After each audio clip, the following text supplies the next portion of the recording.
কিছু হইলে ছেলেদেরকেই দোষ দেন। ছেলেরা তো এমনি আকর্ষিত হবেই। আমি একজন ছেলে হিসেবে বলতেছি এটা না তো বিষয়টা।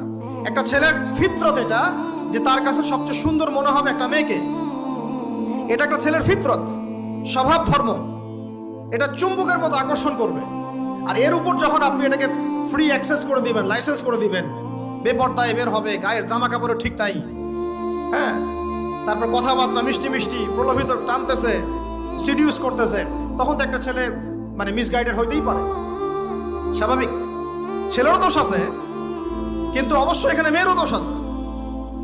আমরা তো অনেক সময় ঢাকা শহরে দেখি রাত 10টা 12টা বাজতেছে, আমরা মাহফিল করে যাচ্ছি, কোনোদিন বাসায় ফিরতে 1টা 2টা 3টাও বাজে। রাত 3টার সময় ছেলে মেয়ে বাইকে করে ঘুরতেছে ঢাকা শহরে। ওই মেয়েটার কি বাসায় বাবা নাই, ভাই নাই, কোনো স্বামী বা কেউ নাই, মাহারাম কেউ নাই? তো আমরা সুযোগ দিচ্ছি বলেই তো আমাদের ঘর পর্যন্ত ঢুকতে পারছে।